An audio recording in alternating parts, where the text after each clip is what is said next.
Pasaríamos a estudiar la función financiera, que es el siguiente apartado de la lección 14. La función financiera de las Cortes, como bien sabemos, es una de las primeras que van a tener históricamente aquellos parlamentos medievales, ¿no? Dado que pues, pronto fueron aprobando las cuentas del reino, que serían los antecedentes de los actuales presupuestos generales del Estado, y además pronto se genera la idea o el principio de que no se pueden aprobar impuestos sin representación, es decir, si no lo aceptan los representantes de los distintos estamentos. Hoy, cuando hablamos de función financiera, utilizamos un término bastante amplio que va a englobar estas dos vertientes, que en realidad serían dos potestades que forman parte de la función financiera, que sería la potestad tributaria y la potestad presupuestaria. La Constitución regula estos aspectos. Esto es importante no tanto en el título relativo a las Cortes Generales, que como bien sabemos es el tercero, sino en el título séptimo, o buena parte de estos aspectos al menos, están en el título séptimo, que se refiere a Economía y Hacienda. Pero este título, además de contener algunos principios de alcance general en esto que se llama la Constitución Económica, ¿no? Como el artículo 128, toda la riqueza del país en sus distintas formas, y sea cual fuere su titularidad, está subordinada al interés general, etcétera, etcétera, contiene otra serie de artículos que se van a referir a estas potestades, ¿no? En particular, el artículo 133, que se va a referir a la potestad tributaria, y el artículo 134, que se refiere a la potestad presupuestaria.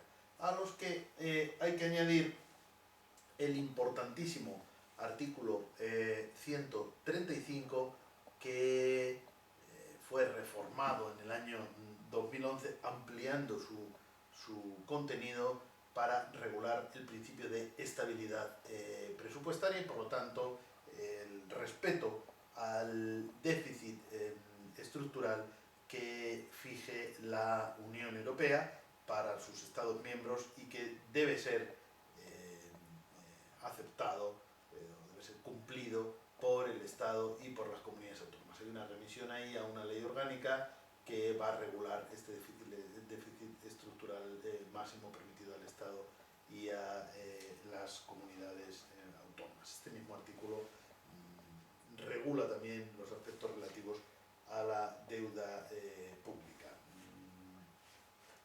Como digo, es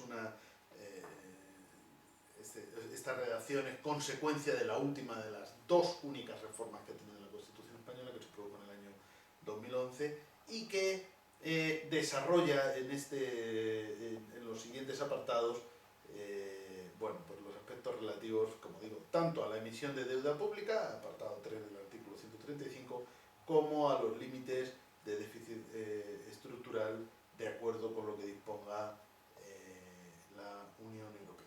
Y bien, pero nos vamos a centrar ahora, dado que estamos hablando de las funciones de las Cortes Generales, en esas dos grandes potestades que forman parte de la función financiera: la potestad tributaria y la potestad presupuestaria.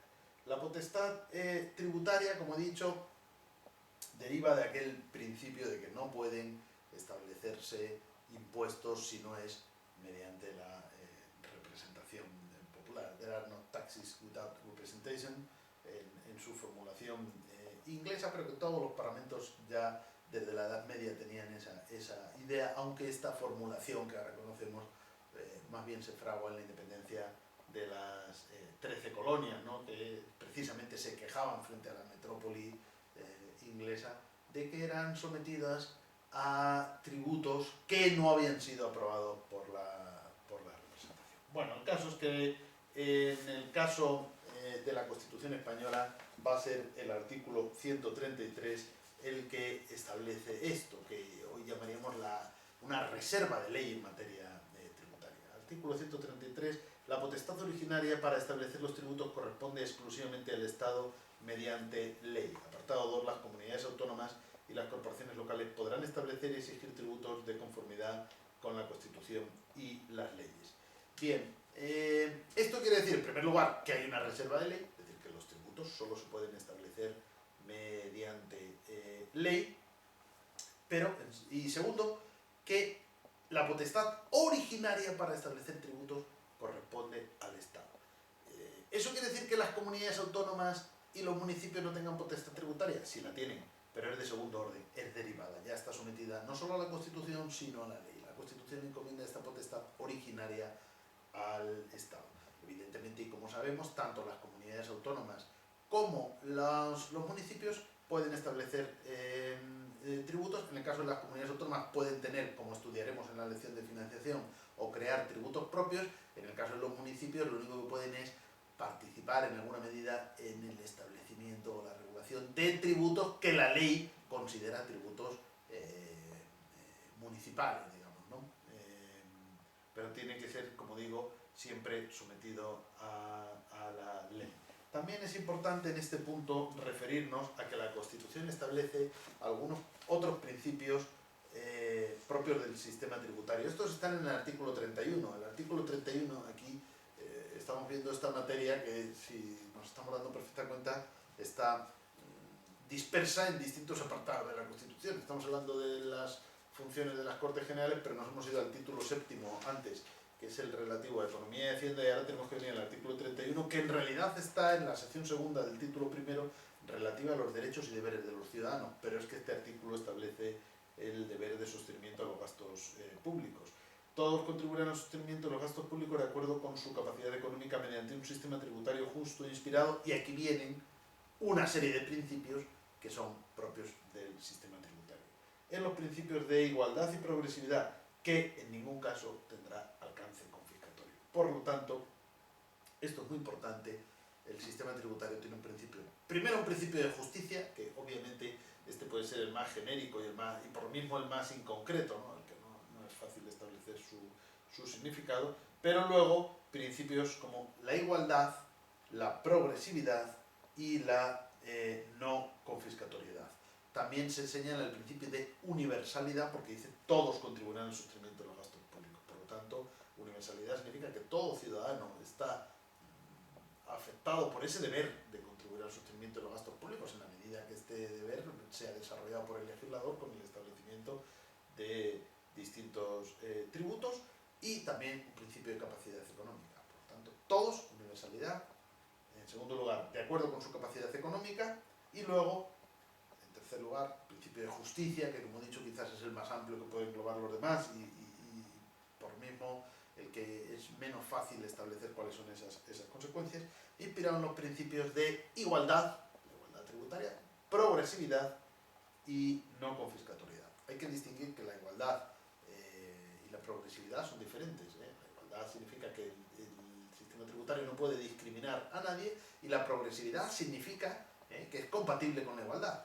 La igualdad tiende a que la universalidad tiende a que todos paguen, la igualdad a que todos lo hagan de una manera, si queremos, equitativa, y que sin que se produzcan discriminaciones ni por las categorías previstas en el artículo 14, nacimiento, raza, sexo, religión, opinión, ni por ninguna otra condición. Pero la progresividad implica que el que tiene más tiene que pagar no en proporción, sino mucho más. Es decir, el que tiene menos capacidad económica tiene que pagar mucho menos, y el que tiene más capacidad económica tiene que pagar mucho más. No en la misma proporción, sino mucho más. Por eso tiene que ser progresivo. Quiere decir que el sistema tributario no quiere decir que todos y cada uno de los impuestos tengan que ser progresivos. Sí lo es, obviamente, el impuesto sobre la renta, pero el sistema tributario en su conjunto debe describir, digamos, una línea ascendente que vaya de una manera progresiva subiendo en función de esa capacidad. Pero el último de los principios es el principio de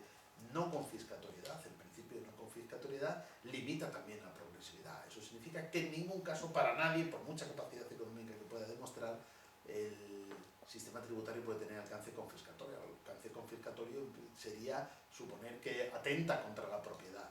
Lógicamente, la Constitución no nos determina cuál es el porcentaje o el tipo porcentual máximo para el impuesto de la renta o para otros, pero sí que debe existir un máximo, y ese máximo debe ser suficientemente bajo, digamos, no tan alto como para que se pueda considerar confiscatorio, ¿no?